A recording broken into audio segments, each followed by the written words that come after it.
Hi, this is Niels Han Dynasty, Gandalf and Dixie. The other three out front. I'm Niels Han Dynasty. Please like, share, and subscribe. Buy yourself some silver, definitely some platinum. Platinum's all-time high was March 2008 at $2,270. It's $930 now.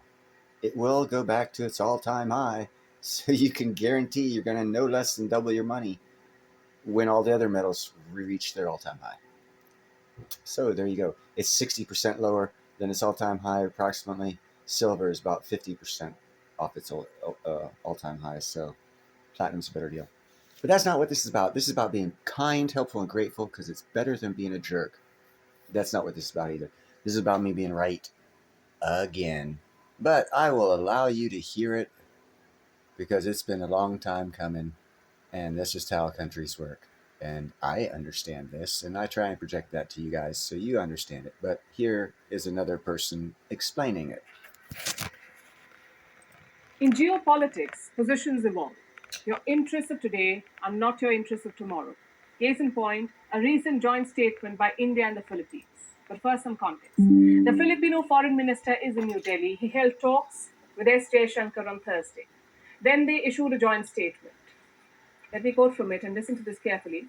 The ministers underlined the need for a peaceful settlement of disputes and for an adherence to international law, especially the UNCLOS and the 2016 arbitral award on the South China Sea. Again, some context. UNCLOS is the United Nations Convention on Laws of the Seas, UNCLOS. Basically, it sets maritime rules. In 2016, they ruled on Beijing's claims over the South China Sea.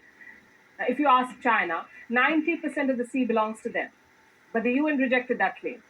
It asked China to stop activities near Filipino waters. Now, in 2016, India's reaction was cautious, the usual stuff. We take note of the verdict, we support freedom of navigation, all parties must respect UNCLOS, very diplomatic and very careful. But you know what was missing? India's statement did not ask China to adhere to the verdict. Cut to 2023, the language has changed. New Delhi wants China to accept and implement the 2016 decision. There is no ambiguity anymore. So the question is, what has changed? Well, relations with China have nosedived since 2016. Both countries are locked in a border standoff. China is not interested in peaceful coexistence. So, what should India do? Reach out to other countries in a similar situation. The ASEAN members fit the bill. Four of them have maritime disputes with China. Plus, they're interested in Indian weapons. This week, India gifted an active duty warship to Vietnam. Talks are also underway for the BrahMos missile. The Philippines has already bought them. Delivery is expected to start by December. It's a really well rounded relationship. India and Southeast Asia share cultural and historical ties. They have a similar colonial past. They have a free trade agreement in place, and now they also have a common rival, China. For New Delhi, this is uncharted waters, though. Yes, India has always called for a free and open Indo Pacific, but South China Sea is the Western Pacific. It is not India's traditional sphere of influence. So of late, India has been focusing more on this region. In the month of May, the Indian Navy held joint drills with ASEAN states. It was the first such Indian exercise with the bloc. The Navy chief was himself in Singapore to flag it off. Tells you how serious New Delhi is. America's top diplomat for East Asia was asked about India's role in this region, and he said he wants more India US cooperation. He also sees India playing a greater role in the South China Sea. But what's in it for New Delhi? Well, for starters, it keeps China occupied, sort of like a second front other than the Himalayas. And secondly, opportunities. We keep talking about looking and acting east, but the true potential is still untapped. India is only the eighth biggest trading partner for ASEAN. China is the biggest, and this could be a chance to improve that. After all, both sides find themselves in the same equation. Their trade with China keeps growing, but their relations with China keep deteriorating. So maybe it's time to write a new equation, one without China.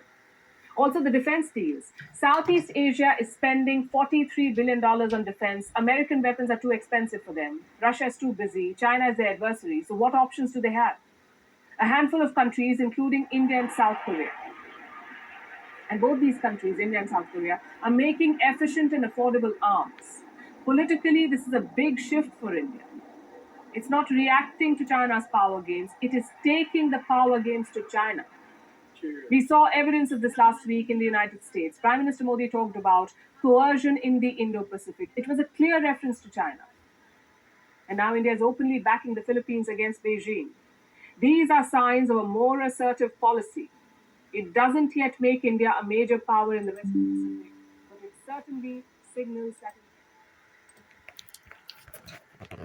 Tell you what, guys, it feels good being right. It sucks that 99% of the people out there don't realize I'm right, but I know that's not why I do this. I knew I was right before I started talking. That's typically why I talk, because I know I'm right. I hope you guys. That's why I talk. Is I hope you guys grab a hold of this, do some more research, and have a better understanding of future investment opportunities based off of these reports. Oh, by the way, BRICS is toast. Yeah, how can it not be? I mean, you've seen the evidence. You guys have a good night.